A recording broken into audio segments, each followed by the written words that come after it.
Jai, everybody. You see this big grin on my face? Okay. So I have a story I want to share.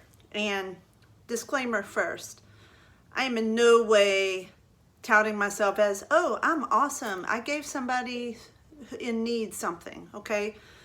So we're going to put that aside because normally I wouldn't even share this kind of event, except that this one was especially miraculous. I have a lot of people ask me for things, ask me for money, rides, whatever, along the path of life. So I'm going to start with this. And this video may be a little long, I'm just saying. Not too long, but more than 3 minutes. So if you don't want to listen, you can turn it off, but you might like this a lot. All right, so some of you know that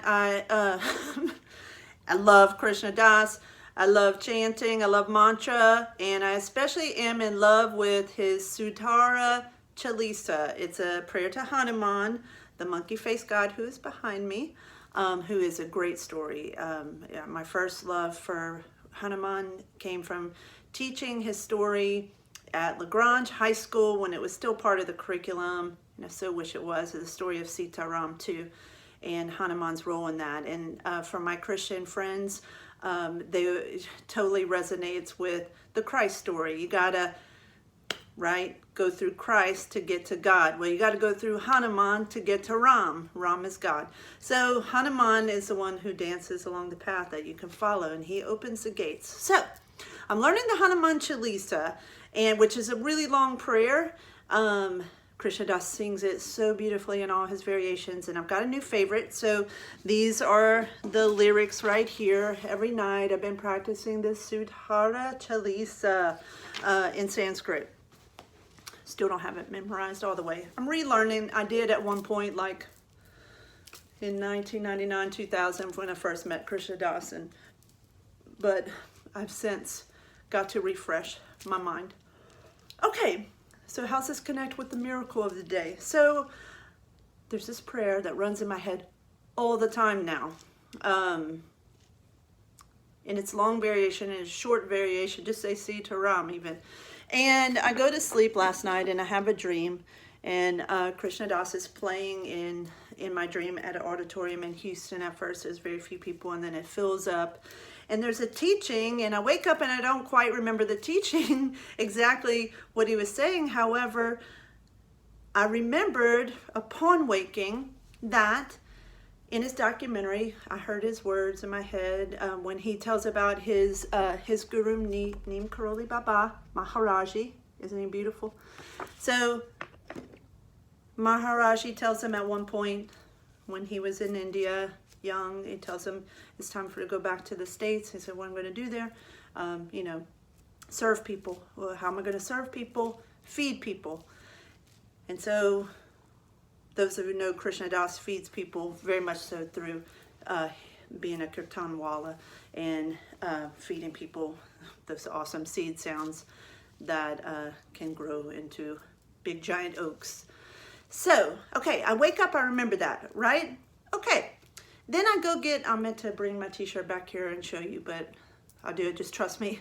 It's a t-shirt I put on this color, and in gold is a card. I got it in New Orleans. It's Marie Laveau. It's like the Queen card. It has Q for Queen. It's Marie Laveau holding a chalice, and you got her mirror side, her upside, and her flip side. And I put on that t-shirt to go to the park with my son. This also happens to be, and I didn't intentionally do it, but as I'm driving, I noticed and I looked down at my shirt and said, that's Hanuman's color. And again, those who know Krishna Das see him wearing maroon or red all the time, Hanuman's color. So I'm going, this is cool. You know what, Evan, remember that hairbrush you need? Let's stop at Walgreens before the park. And I stop at Walgreens, and in my Queen shirt, feeling good, feeling open, singing the Hanuman Chalisa. We put it on in the car, singing along. And at the door, there's a man, a young man too, young, like mid-20s to mid-30s somewhere. But I noticed like his energy seemed very weakened. And he was sitting, and he was holding the coolest staff, like it was handmade. It was like this ancient looking stick, okay? He was holding it, And it had, like, as I saw it up close, eventually you'll hear, but it had like these dolls' heads and things like intentionally put, things that you could tell possibly that he found along the way, along his path. So he's sitting there and he's holding the staff, and as I pass, he looks up and I look at him and we make eye contact, and I see the beauty of his soul. I mean, the depth in those eyes. So I lean in and I said, how are you doing? And he says something and I can't quite hear him. So I'm like, could you talk a little louder? Like, and I go in and I still can barely hear it.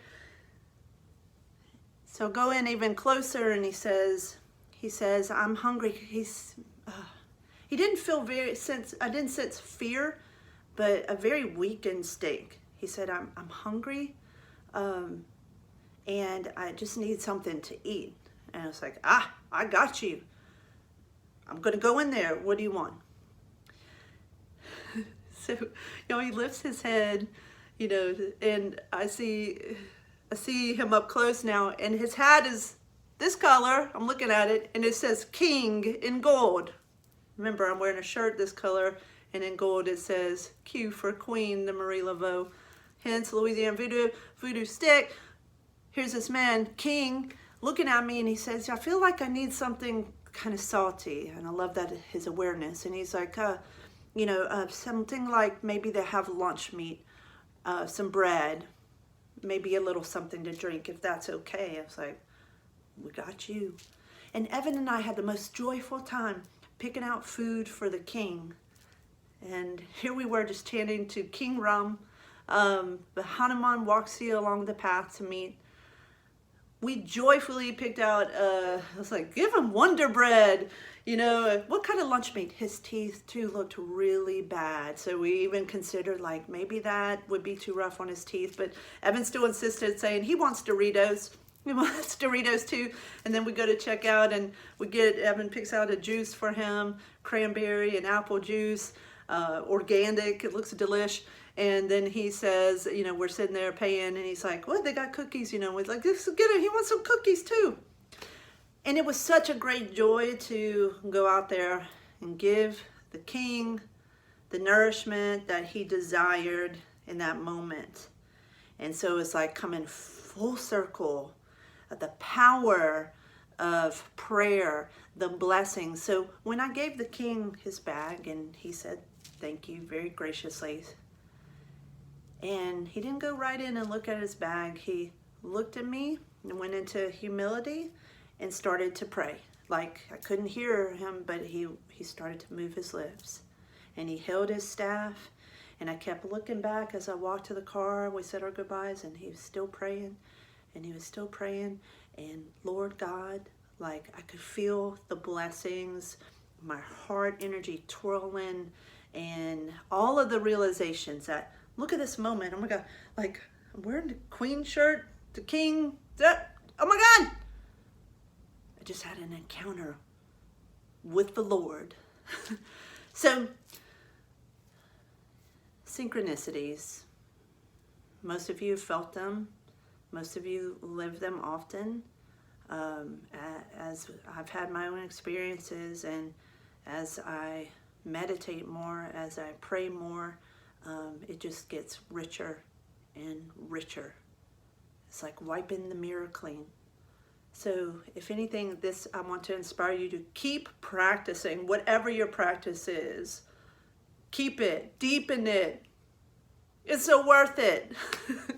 All right, I hope you enjoyed the story. If you do, let me know. It's 9 minutes into this. Some of you might have hung out, maybe you didn't, but it's on YouTube if you want to go and look at it again later.